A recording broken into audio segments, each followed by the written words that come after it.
My mother-in-law replaced my birth control with vitamins. 9 months later, I exposed her at. The pregnancy test showed 2 pink lines at 6:47 on a Thursday morning in March. I stared at it for a full minute, standing in the bathroom of the apartment I shared with my husband Ryan, feeling my entire world tilt sideways. This wasn't possible. I was on birth control, the pill. I took it every single morning at 7 with my coffee. Had been taking it for 3 years without a single missed dose. I was careful, meticulous. Ryan and I had agreed we weren't ready for children. Not yet. We were both 28, focused on our careers, trying to save money for a house. A baby wasn't part of the plan for at least another 3 years. But the test didn't care about plans. If you're enjoying this story so far, please hit that like button and subscribe to the channel. It really helps us bring you more stories like this one. And if you think someone you know would find this story interesting, please share it with them. I took 3 more tests, all positive, every single one. I sat on the edge of the bathtub, still holding the last test, and tried to understand how this happened. Birth control was 99% effective when taken correctly. I took it correctly. Same time every day. Never missed. Never forgot. Ryan found me there 20 minutes later. He took one look at my face, then at the tests lined up on the counter, and his expression went through the same progression mine had. Confusion, then disbelief, then something harder to read. He asked if I was sure. I told him I took 4 tests, all positive. He sat down next to me on the edge of the tub. For a long moment, neither of us spoke. Then he asked how this could have happened. I told him I didn't know. I had been so careful. He believed me. I could see it in his face. He knew I took my pill every morning. He watched me do it hundreds of times. We sat there for another 10 minutes in silence. Then Ryan went to work. I called in sick and spent the day researching birth control failure rates, reading pregnancy forums, and trying to wrap my mind around the fact that my entire life had just changed.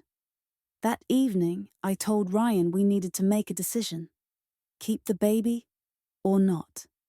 He said he needed time to think. I said I did too. We agreed to take a week. His mother called that night at 8:30.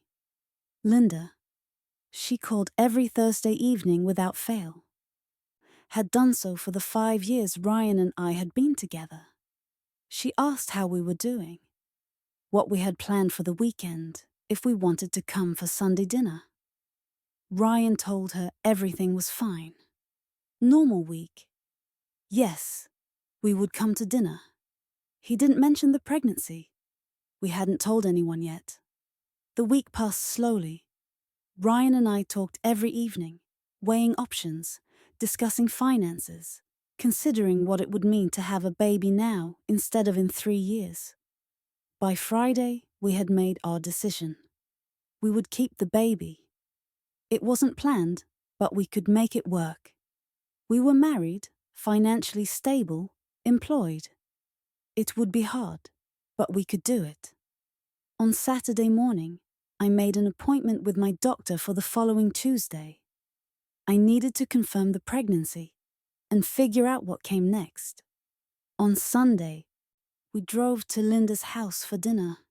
She lived 40 minutes away in a suburb with tree-lined streets and houses with big yards.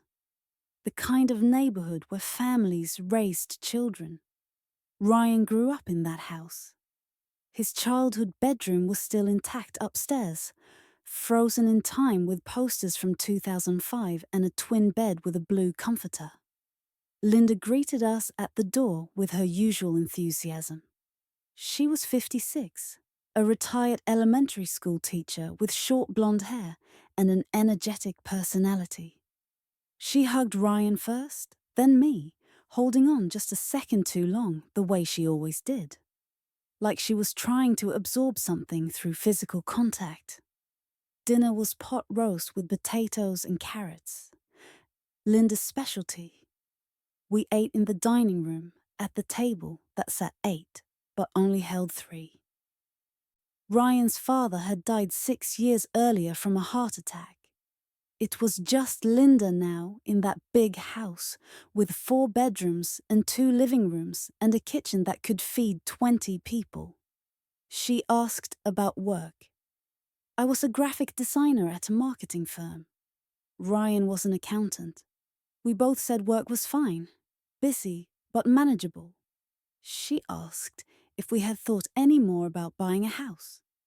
We said we were still saving. The market was competitive. We needed a bigger down payment. She nodded and said she understood. Then she said something she had said 100 times before. She said the house was too big for one person. She said she rattled around in all that empty space. She said what she really needed was grandchildren to fill those empty bedrooms. Ryan smiled and changed the subject. After dinner, Linda brought out dessert. Apple pie with vanilla ice cream. We ate in the living room, sitting on the furniture that had been there since Ryan was a child.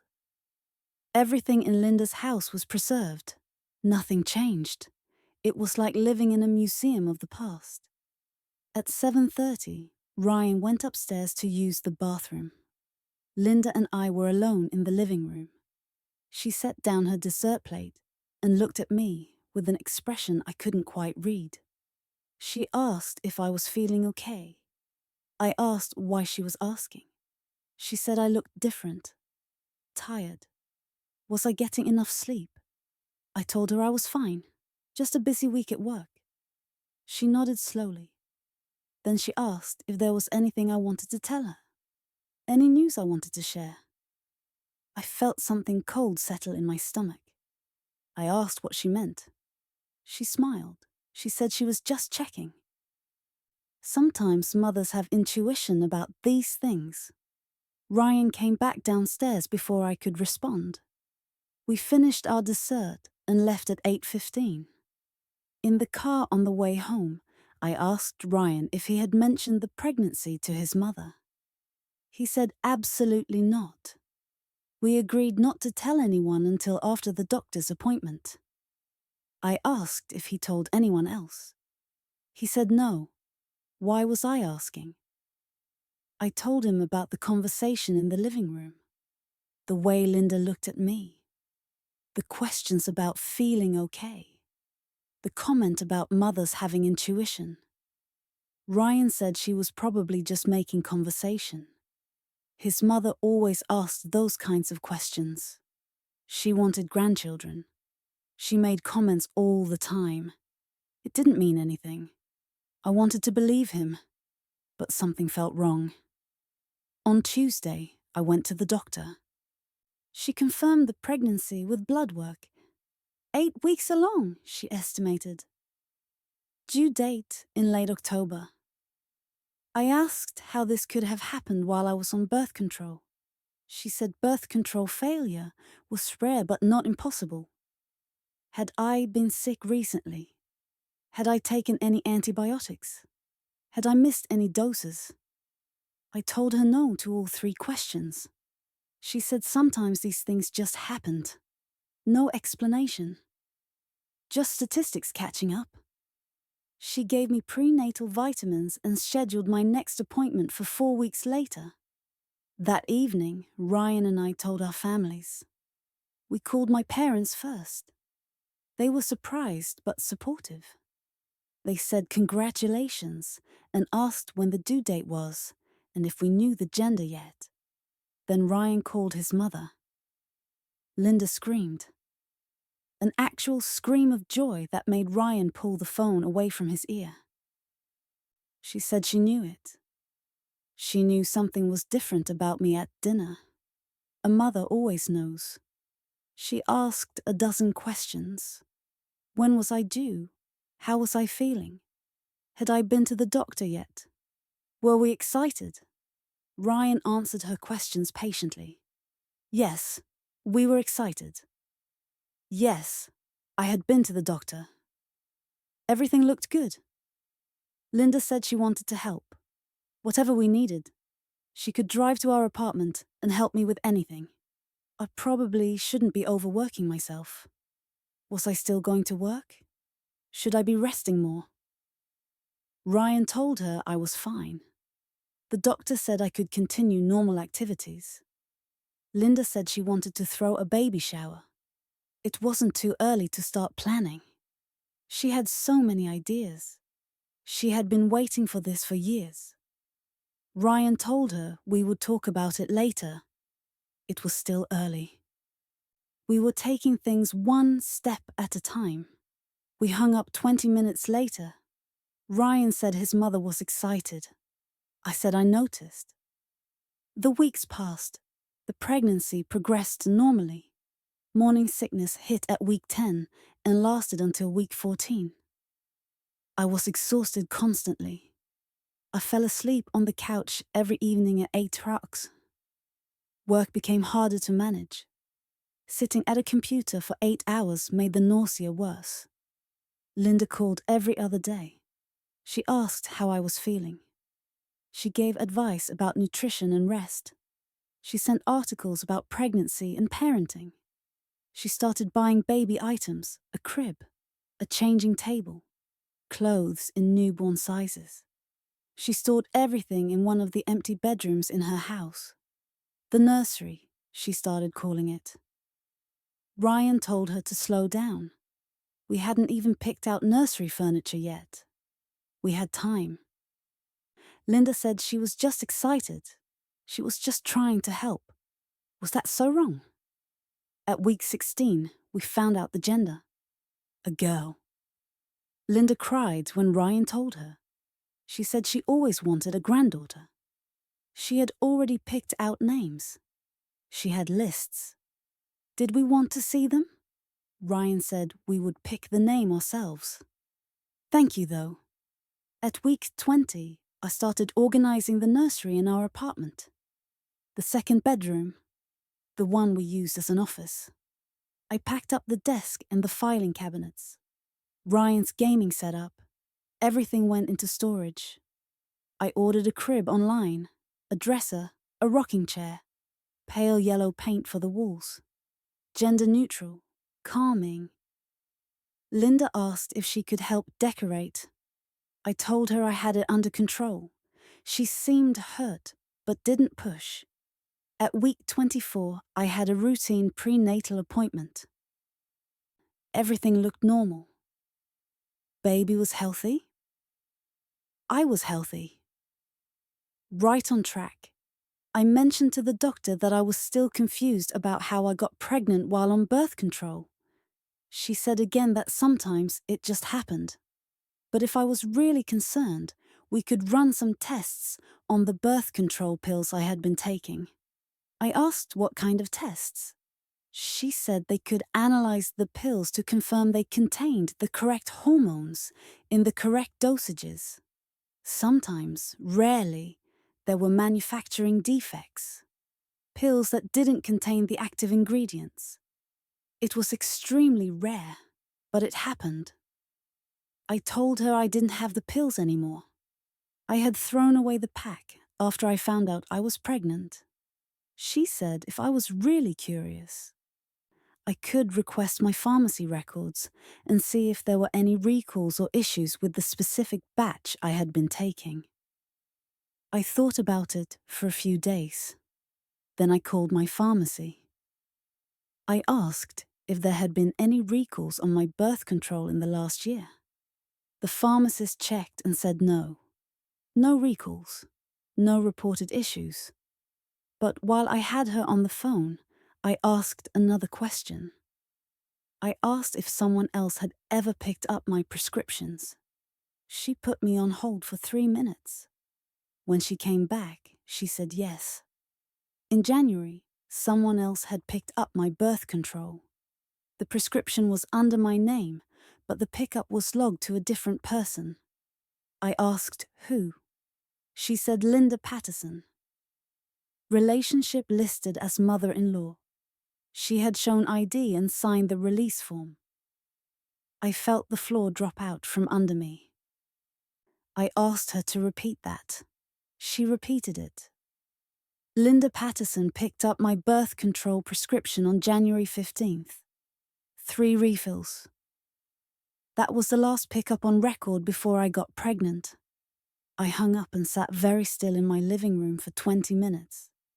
January 15th was 4 months before I got pregnant. 4 months before that Thursday morning in March when I took the test. Linda had picked up my birth control. 3 months worth.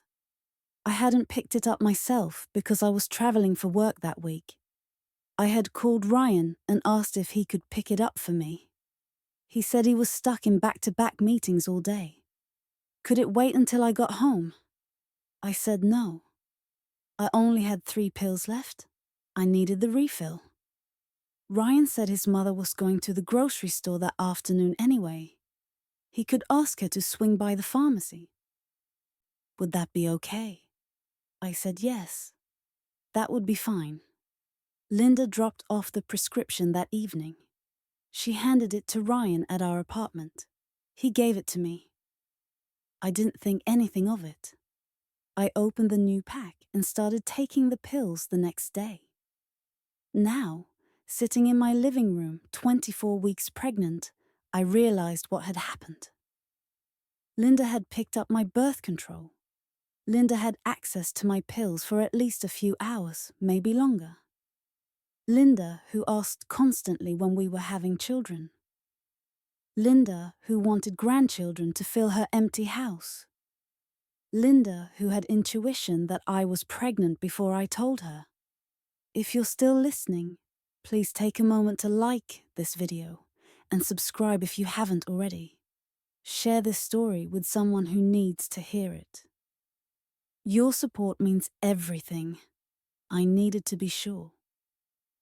I couldn't accuse my mother-in-law of something this serious without proof. I went to the bathroom and found my current prenatal vitamin bottle. The vitamins my doctor prescribed. I looked at them carefully. Small, round, white tablets with a slight sheen.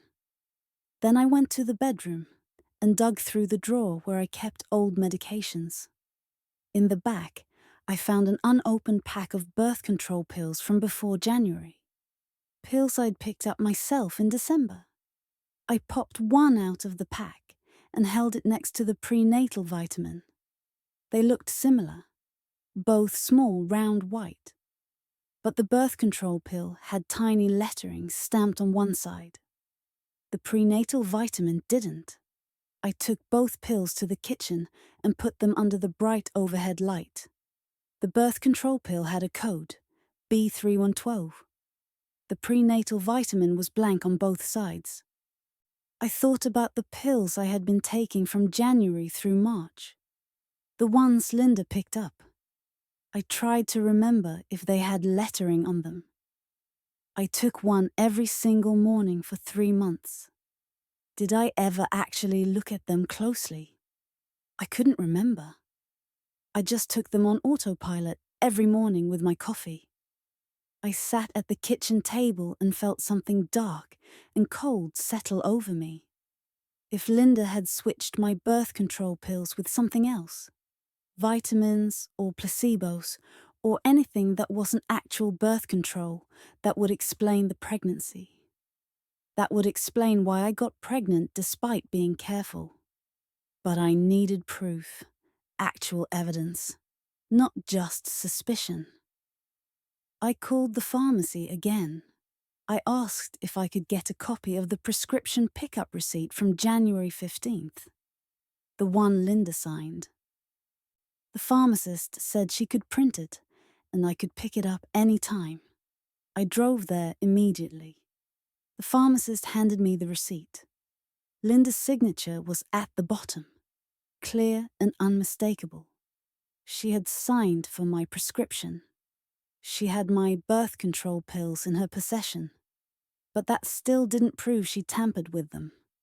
I went home and called my doctor's office. I asked if there was any way to test whether the pills I had been taking in January through March were actually birth control pills or something else. The nurse said not at this point. I didn't have the pills anymore. Without the physical pills to test, there was no way to confirm what they contained. I was hitting a dead end. That evening, Ryan came home from work. I told him about the pharmacy record. I told him his mother picked up my birth control in January. I told him my suspicions. He looked at me like I had lost my mind. He said I was being paranoid. His mother picked up a prescription because I asked her to. That didn't mean she tampered with it. That was insane. Why would she do that? I told him because she wanted grandchildren. Because she had been pressuring us for years. Because she asked me constantly when we were having a baby. Ryan said lots of mothers asked about grandchildren. That didn't make them criminals. I was stressed and hormonal and looking for someone to blame for an unplanned pregnancy. I told him it wasn't paranoia. It was logic. The timing lined up perfectly. Linda picked up the pills in January. I got pregnant in March. After 3 years of perfect birth control use, Ryan said birth control failed sometimes. The doctor said so herself. I needed to let this go. I asked if he would talk to his mother. Ask her directly if she did anything to my medication. He said absolutely not. He wasn't going to accuse his mother of something so horrible based on a theory with no evidence. We didn't speak for the rest of the night. Over the next few days, I couldn't let it go. I kept thinking about Linda's face at Sunday dinner when she asked if I had any news to share. The way she said mothers have intuition. The way she screamed with joy when Ryan told her I was pregnant, like she had won something. I needed to know the truth. I decided to do something risky. I decided to test Linda. The next Sunday, we went to her house for dinner again. It was week 26 of my pregnancy. I was visibly showing now. Linda kept looking at my stomach with this expression of satisfaction that made my skin crawl. After dinner, I asked if I could use her bathroom. She said of course. The main floor bathroom was down the hall. I went into the bathroom and closed the door. Then I opened the medicine cabinet above the sink. It was organized meticulously. Linda was always organized. Every shelf was lined with containers facing forward, labels out. Pain relievers, cold medicine, allergy medication, vitamins. On the second shelf, I saw a bottle of multivitamins, Women's Daily Multivitamin. I pulled it out and looked at the tablets inside through the transparent orange bottle. Small, round white tablets. No lettering visible through the plastic. I opened the bottle and shook one out into my palm. Completely blank. White. Round. Almost identical to birth control pills if you weren't looking closely. My heart was pounding. This wasn't proof. Lots of people took multivitamins that looked like this, but the coincidence felt too strong. I put the vitamin back and closed the bottle. Then I took out my phone and photographed the label, the brand, the dosage, everything. I put the bottle back exactly where I found it and left the bathroom. For the next 2 weeks, I obsessed over what I had found. It still wasn't evidence, but it was a piece of the puzzle. Then, at week 28, something happened that gave me the proof I needed. Linda came to visit our apartment. She brought lunch, soup and sandwiches from the deli she liked. We ate in the living room while she talked about baby shower plans. She asked if she could see the nursery. I said sure and took her to the second bedroom. She walked around looking at everything, the crib we assembled, the dresser, the rocking chair, the yellow walls. She said it was lovely. Then she asked if I had started taking prenatal vitamins. I said yes. My doctor prescribed them. She asked which brand. I told her. She nodded and said those were good. She took vitamins herself every day, had been for years. It was important for women's health. Then she said something that made my blood run cold. She said she was so glad everything worked out. She was so glad I was finally pregnant. She had been praying for this for so long, and sometimes prayers were answered in unexpected ways. I asked what she meant by unexpected ways. She smiled. She said just that sometimes things happened for a reason. Sometimes life had a plan, even when we thought we had a different plan. I asked her directly. I asked if she did something to make this pregnancy happen. Her smile didn't waver. She asked what I meant. I told her I knew she picked up my birth control in January. I asked if she tampered with it. The smile finally faded. She looked at me for a long moment. Then she said she didn't know what I was talking about. She picked up a prescription because I asked her to. That was all. I told her I didn't believe her. She said that was unfortunate, but there was nothing she could do about my paranoia. She was just a grandmother, excited about her first grandchild. If I wanted to villainize her for that, I couldn't stop me. Then she left.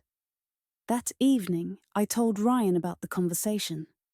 He was furious, not at his mother, at me. He said I crossed a line. I accused his mother to her face of something criminal. Based on what? A feeling, a theory, a bottle of vitamins in her medicine cabinet. I said it was more than that. It was the way she talked, the things she said, the look on her face. Ryan said I was destroying our family over nothing. His mother was hurt. She was crying when she called him after she left our apartment. She said I hated her. She said I was trying to keep the baby away from her. I told Ryan I didn't hate her. I just wanted the truth. He said the truth was that I got pregnant because birth control failed. That was it. That was the only truth. Everything else was in my head. I didn't have proof. I knew that. But I also knew in my bones that Linda had done something. I just couldn't prove it. The pregnancy continued. Linda stopped calling as frequently. She stopped visiting. Ryan said I had hurt her feelings and she needed space. I was relieved. I didn't want to see her. At week 36, my doctor said the baby could come any time now. Everything was ready. We had the hospital bag packed, the car seat installed, the nursery finished.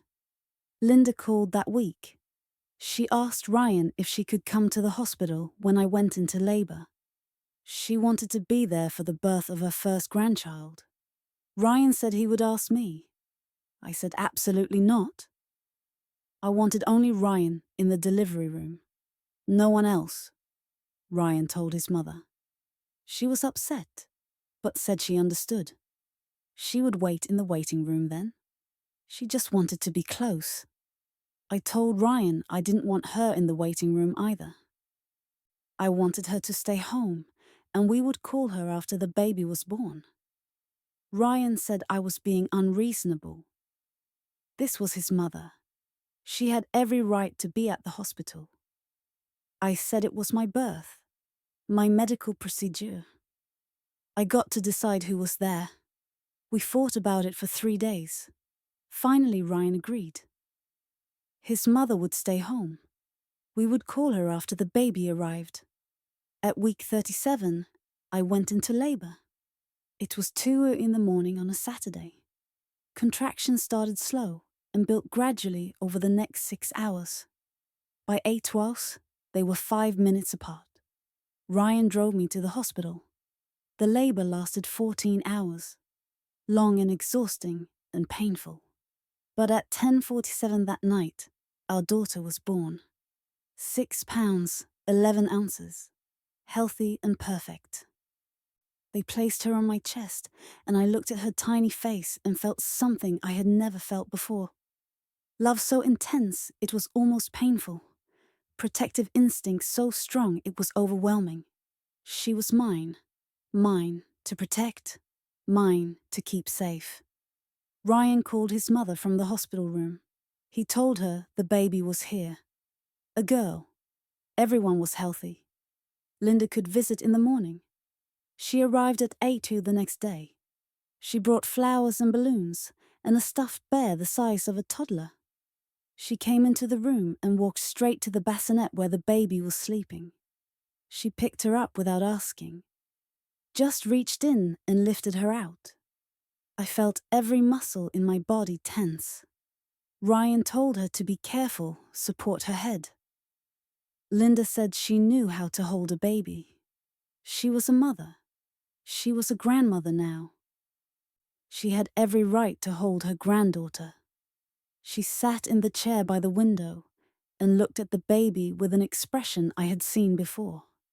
Satisfaction, ownership, like she had won something. She started talking about how much the baby looked like Ryan when he was born. Same nose, same chin. She was definitely a Patterson. Strong Patterson genes.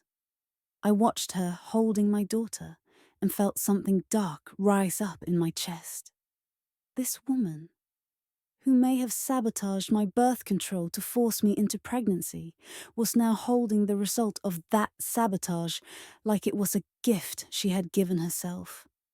I asked Ryan to take the baby from his mother. I said I needed to feed her. Linda said the baby was sleeping. She didn't need to eat yet. Let her sleep.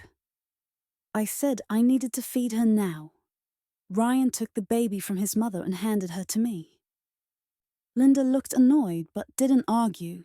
She stayed for 2 hours. She took dozens of photos. She talked about baby shower plans again. She said she would host it at her house. She had everything ready. The nursery she set up. All the supplies. She could watch the baby anytime I needed. She could babysit regularly. I said we would figure that out later. After she left, I told Ryan I didn't want his mother babysitting. Not alone. Not without supervision. Ryan asked why I was still holding onto this conspiracy theory. His mother didn't do anything wrong. She was just excited. Why couldn't I let her be a grandmother? I said I would let her be a grandmother, but I wasn't leaving our daughter alone with her until I knew the truth. Ryan said that was ridiculous. His mother raised him. She was a good mother. She would be a good grandmother. I said maybe. But I wasn't taking that risk. We went home from the hospital 2 days later. The first week was a blur of sleepless nights and endless feedings and learning how to be parents. Linda called every day. She asked to visit. Ryan said yes without asking me. She came 3 times that first week. Each time, she tried to take the baby from me. Each time, I found a reason to keep her close. She needs to eat. She needs to be changed. She needs to sleep in her bassinet, not in arms. Linda started making comments. She said I was too protective. First-time mothers were always like this, but I needed to relax. Babies needed to be held by other people. It was good for their development. I ignored her. At the 2-week checkup, the pediatrician said the baby was healthy and thriving. I mentioned that I was exclusively breastfeeding. The doctor said that was great. Breast milk was ideal. Linda overheard this when she visited later that day. She asked if I was planning to breastfeed long term. I said yes. At least 6 months, maybe a year. She frowned. She said that was a long time. Formula was perfectly fine. She raised Ryan on formula. He turned out fine. I said I was breastfeeding. She said it would make it hard for other people to help. If the baby only took breast milk, only I could feed her. That wasn't fair to Ryan. Or to her. She wanted to help. I told her there were other ways to help that didn't involve feeding. She didn't look happy. Over the next few weeks, Linda pushed harder. She asked when I was going back to work. I said I had 12 weeks of maternity leave. She said that wasn't very long. Had I thought about childcare? She could watch the baby. She had the nursery all set up. It would save me money. I wouldn't have to pay for daycare. I told her Ryan and I were discussing our options. We hadn't decided yet. She said there was nothing to decide. She was family. Of course she should watch the baby. Why would I pay a stranger when family was willing? Ryan thought it made sense. His mother was retired. She had time. She wanted to help. It would save us $1,500 a month in daycare costs. I said I needed to think about it, but I knew I would never agree. I would never leave my daughter alone with Linda. Not until I had answers. At week 8 postpartum, I decided I needed to take action. I couldn't live in limbo forever.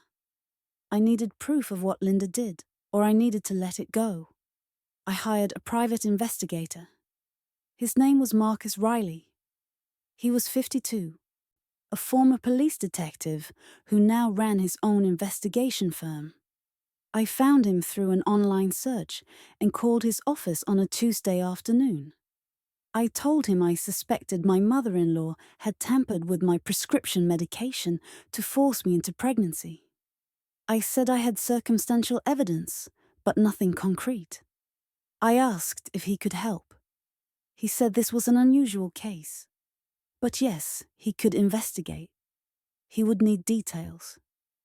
Everything I knew, every interaction, every suspicious moment. We met at his office the next day. I brought a timeline. January 15th, Linda picked up my prescription. March 1st, I discovered I was pregnant. Every interaction in between. Every comment Linda made about grandchildren. The vitamins in her medicine cabinet. The conversation where she said prayers were answered in unexpected ways. Marcus took notes. Then he asked if Linda still had access to my apartment. I said no. She visited sometimes, but she didn't have a key. Why? He said if she tampered with medication once, she might do it again. Or she might have kept evidence. Empty vitamin bottles. The original birth control pills she removed. People who did things like this sometimes kept souvenirs. I hadn't thought of that. Marcus said he could conduct surveillance. He could go through Linda's trash. With proper legal boundaries, of course. He could look for evidence that she purchased vitamins that matched my birth control pills in appearance. He could track her movements in January to see if she went to any pharmacies besides the one where she picked up my prescription. I asked how long it would take. He said at least a month, maybe longer. This kind of investigation took time. I hired him, $5,000 retainer. It was a third of my savings, but I didn't care. I needed to know. Ryan didn't know. I didn't tell him. He would have tried to stop me. For the next month, Marcus worked. He sent me updates every week. He confirmed Linda bought the same brand of multivitamins I found in her medicine cabinet. He confirmed she purchased them in early January, just before she picked up my prescription. He confirmed she went to a different pharmacy across town to buy them, not her usual pharmacy. But none of that was proof. It was suspicious. It built a pattern. But it wasn't proof she actually switched the pills. Then, in week 4 of the investigation, Marcus found something. Linda's trash pickup was every Wednesday morning. Marcus had been going through her bins the night before, after she put them out on the curb. Legal in our state, as long as the trash was in a public space. In the bin from the 4th week, he found a plastic bag buried under other trash. Inside the bag was an empty birth control pill pack, the same brand I had been taking. Same dosage, dated January. The pills were gone, but the pack remained, the foil backing with all the day labels. Monday, Tuesday, Wednesday. 28 days worth. Every single pill had been popped out. Why would Linda have an empty pack of my birth control pills in her trash 4 months after she picked up my prescription? Marcus said there was only one logical explanation. She kept the pills. She removed them from the pack. She replaced them with something else. And she threw away the evidence months later, thinking enough time had passed that no one would connect it. But she was wrong. I stared at the photos Marcus sent me. The empty pill pack, my name on the pharmacy label, Linda's address on the trash bin. It was proof. Finally. Actual evidence. I asked Marcus what I should do with this. He said that was up to me. I could file a police report. What Linda did was likely criminal, tampering with prescription medication, possibly fraud, possibly assault, if the legal definition included causing pregnancy through deception. But he warned me. These cases were hard to prosecute, especially when the result was a healthy baby. A jury might not see it as serious. A prosecutor might not take it. And it would destroy my relationship with Ryan's family permanently. I said the relationship was already destroyed. I took the evidence home. I put it in a folder. I didn't tell Ryan yet. I needed to figure out my next move. The baby was 12 weeks old now. She was smiling. She was sleeping longer stretches. She was perfect. And I loved her more than anything in the world. But every time I looked at her, I thought about how she came to be. Not through choice, through sabotage. I needed Linda to admit what she did. Linda's birthday was coming up in 2 weeks. Ryan mentioned she was having a party. Just family. His aunt and uncle. His cousins. A small gathering at her house. I told Ryan I would go. He looked surprised. I hadn't wanted to visit his mother in months. I always found excuses.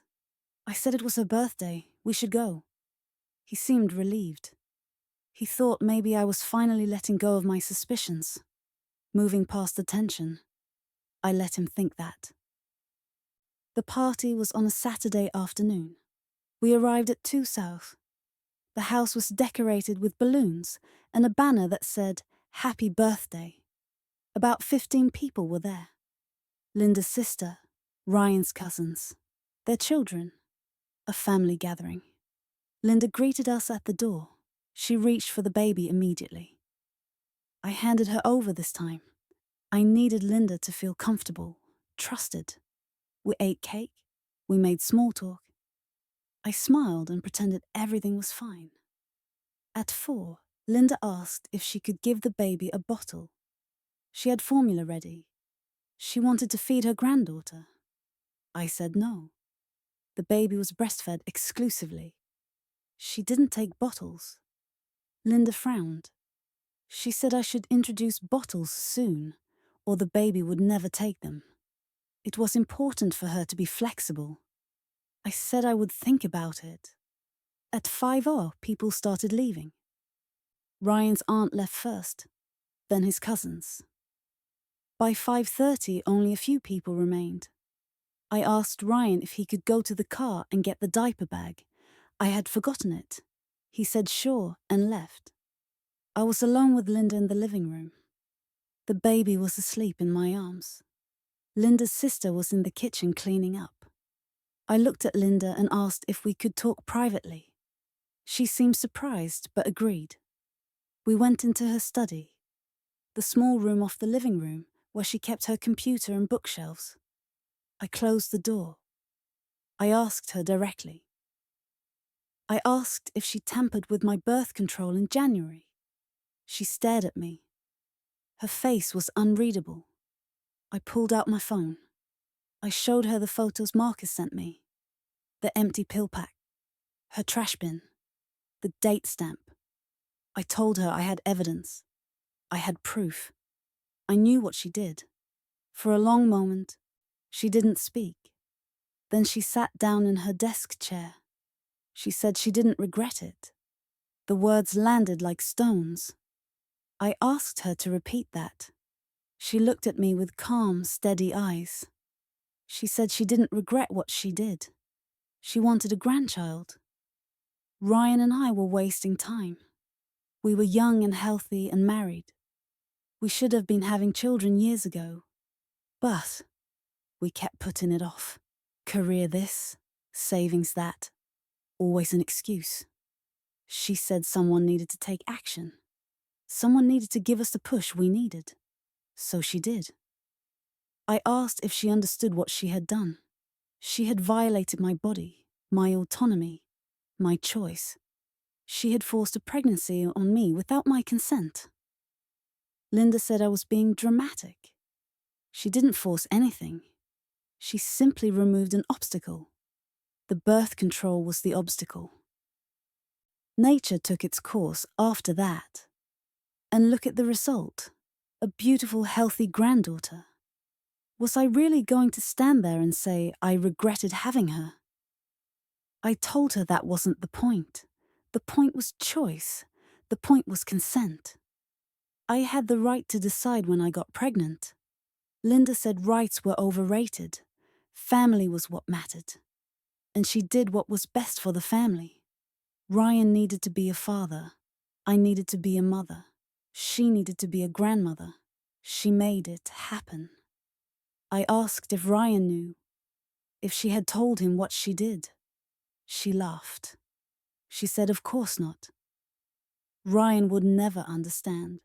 He was too much like his father, too concerned with rules and doing things the proper way.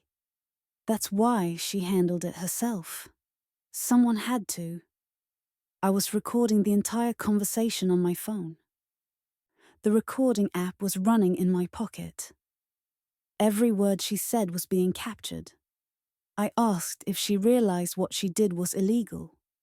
Tampering with prescription medication was a crime. What she did could be prosecuted. Linda's smile faded slightly. She asked if I was threatening her. I said I was stating facts. She stood up and walked closer to me. She said if I reported her, if I tried to cause problems, she would tell everyone I was an unfit mother. She would tell people I was mentally unstable, paranoid, delusional, making up stories to explain why I couldn't handle motherhood. She said people would believe her. She was a retired teacher with 40 years of community respect. I was a stressed-out new mother with postpartum hormones and wild accusations.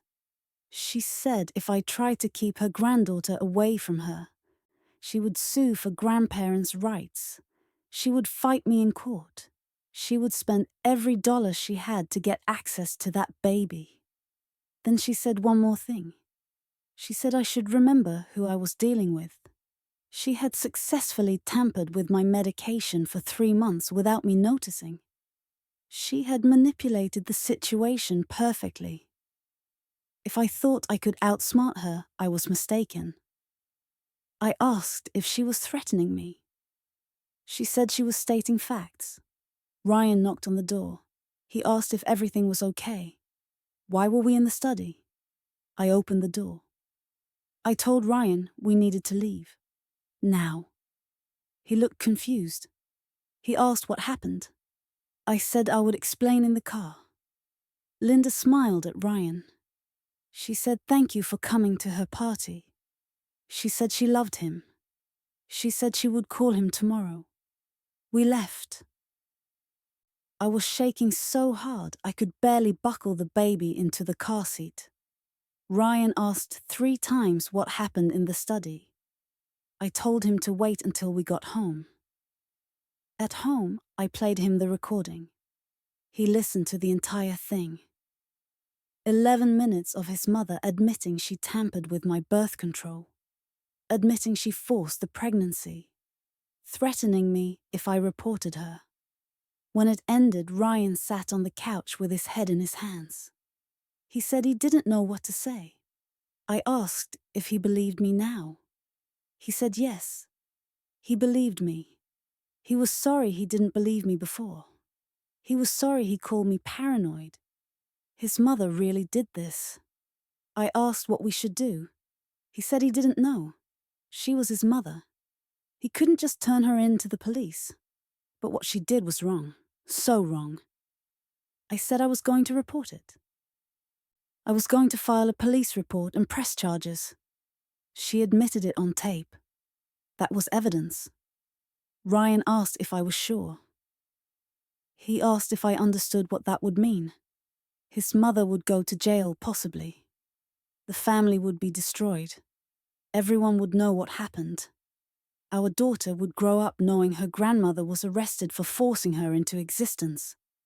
I said yes. I understood all of that, and I was still going to do it.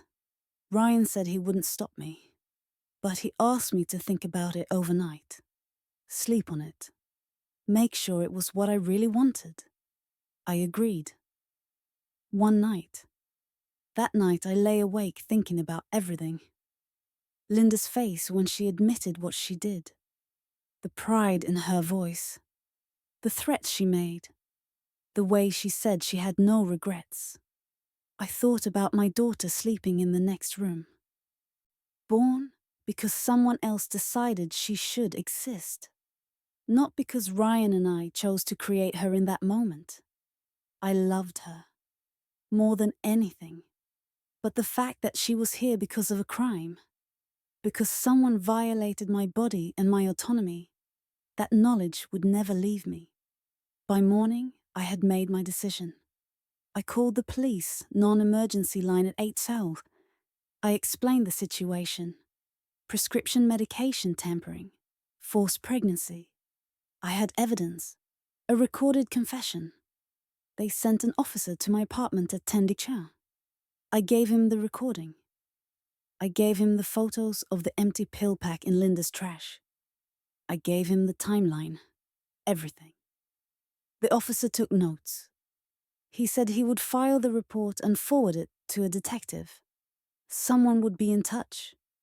3 days later, Detective Sarah Chen called me. She was with the Special Victims Unit. She said my case had been assigned to her. She wanted to meet and go over everything in detail. We met at the police station. I brought all my evidence. The recording, the photos, the pharmacy records showing Linda picked up my prescription, Marcus Riley's investigation report. Detective Chen reviewed everything carefully. Then she said this was a strong case. What Linda did violated multiple laws. Tampering with a pharmaceutical product, possibly assault, possibly fraud.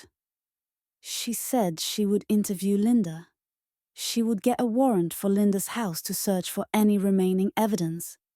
She would build a case for the prosecutor. She warned me this would be public. Once charges were filed, it would likely make the news. A grandmother tampering with birth control to force a pregnancy was an unusual case. Media would be interested. I said I understood. She asked if I was prepared for that, for the scrutiny, for people judging my decision to prosecute, for the family fallout.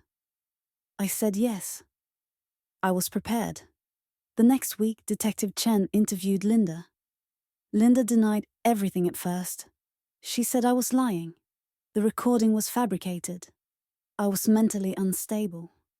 Detective Chen said that was interesting because the recording had metadata, timestamps, location data. It was verified as authentic. Linda asked for a lawyer. 2 weeks later, Detective Chen executed a search warrant on Linda's house.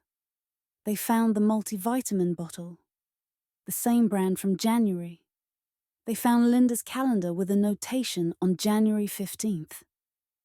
picked up Claire's prescription. They found something else. A journal. Linda kept a journal. She wrote in it regularly. Detective Chen found entries from January, talking about how she needed to help Ryan and me see what was important. How she needed to take action. How she prayed about it and felt at peace with her decision. She wrote about switching the pills. She described it in detail. She wrote about how careful she was. How she matched the vitamins to the birth control pills. How she sealed the package back up so I wouldn't notice. She wrote about her joy when Ryan called to say I was pregnant. She wrote that God had answered her prayers. She had done the right thing. It was a complete confession in her own handwriting. Detective Chen called me with the update. She said the prosecutor was reviewing the case. With the recording, the journal, and the physical evidence, they had a strong case for charges. I asked what would happen next. She said Linda would be arrested. She would be charged. There would be a trial unless she accepted a plea deal. Linda was arrested on a Thursday morning. Detective Chen and 2 uniformed officers arrived at her house at 7. They read her rights and placed her in handcuffs. Neighbors watched from their porches as she was led to the police car. She was charged with tampering with a consumer product, a felony, also fraud and assault. The assault charge was for violating my bodily autonomy by forcing a medical condition against my will. The bail was set at $50,000. Linda's sister posted it.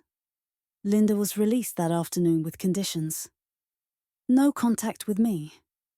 No contact with the baby. She had to surrender her passport. Ryan was devastated. His mother called him crying. She said I was destroying the family. She said I was vindictive and cruel. She said she would never forgive me. Ryan told her he loved her, but what she did was wrong. He couldn't defend it. Linda stopped calling him after that. The case went to trial 4 months later. The prosecutor offered Linda a plea deal. Plead guilty to tampering charges, accept 3 years probation, mandatory counseling, and a permanent restraining order keeping her away from me and the baby. Linda refused. She wanted to fight it. Her lawyer argued she had been trying to help her family. She had acted out of love. The birth control pills were going to be thrown away anyway once I got pregnant. She just accelerated the timeline.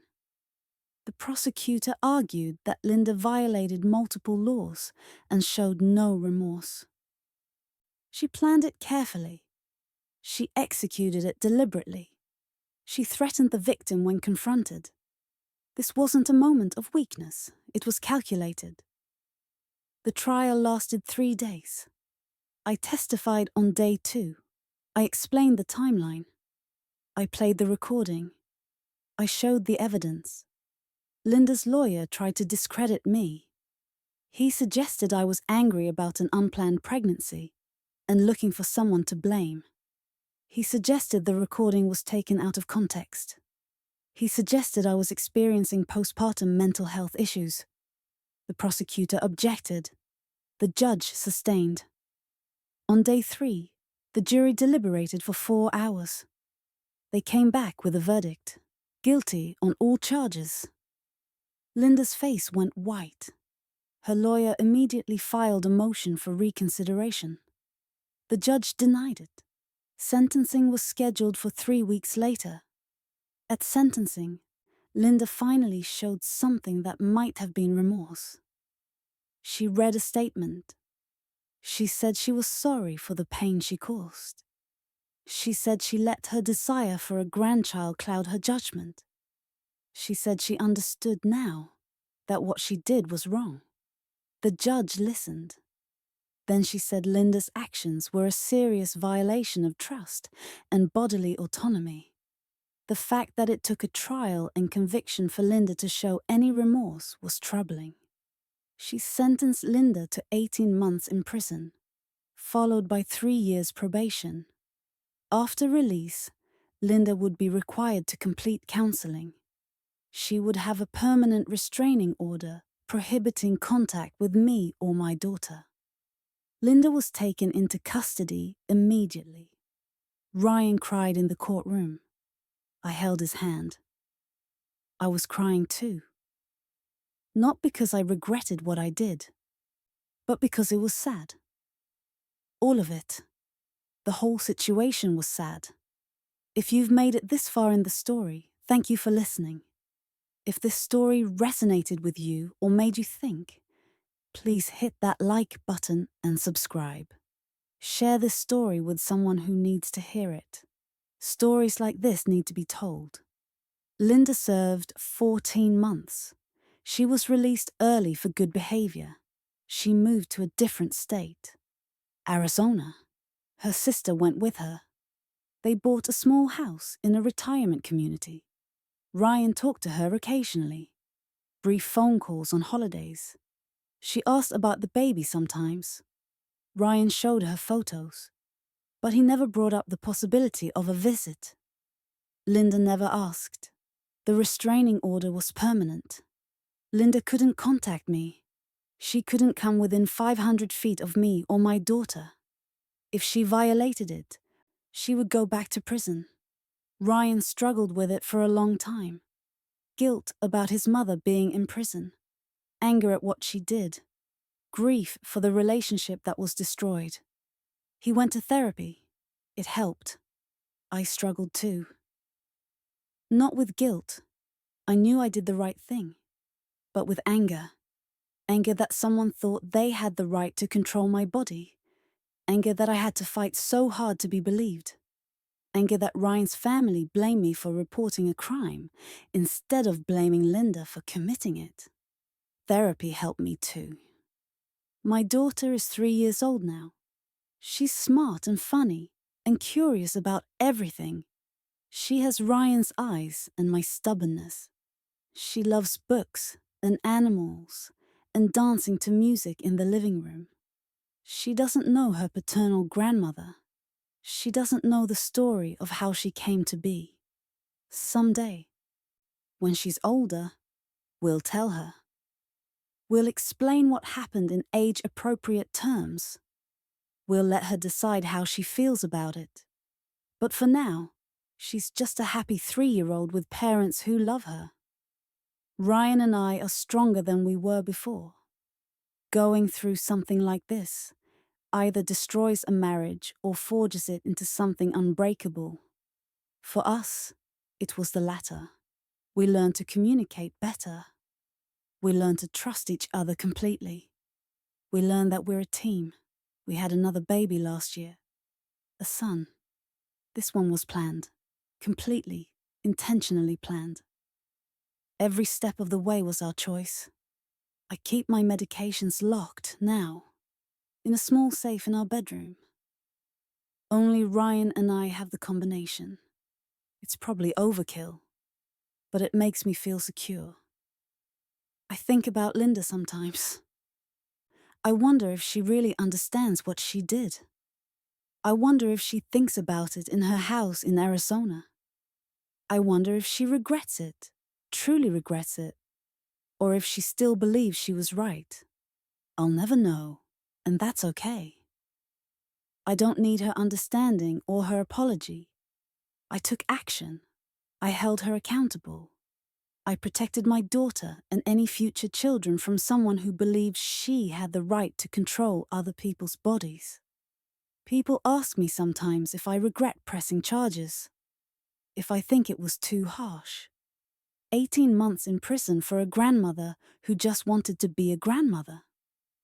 I tell them the same thing every time. What Linda did wasn't just wanting to be a grandmother. It was a crime. She violated my body. She took away my choice. She forced a pregnancy that could have had complications, could have resulted in my death, could have resulted in my daughter's death. She gambled with our lives because she wanted what she wanted. That's not love. That's control. And control disguised as love is one of the most dangerous things in the world. So no, I don't regret it. I would do it again. My daughter exists. I love her. But she should have existed because Ryan and I decided we were ready. Not because someone else decided for us. That's the truth I hold on to. That's the truth that makes the hard days easier. 3 years later, I'm building a life I chose. With children I chose. With boundaries I enforce. With people who respect my autonomy. And Linda is in Arizona, far away, unable to hurt anyone else. That's justice. That's healing. That's what it took to move forward. If this story made you think about consent, about bodily autonomy, about the ways people justify violating boundaries, then it served its purpose. These conversations need to happen. These stories need to be shared. Thank you for listening to the end. Please like, subscribe, and share this story if it impacted you. Your support helps us keep telling stories that matter. I'll see you in the next one.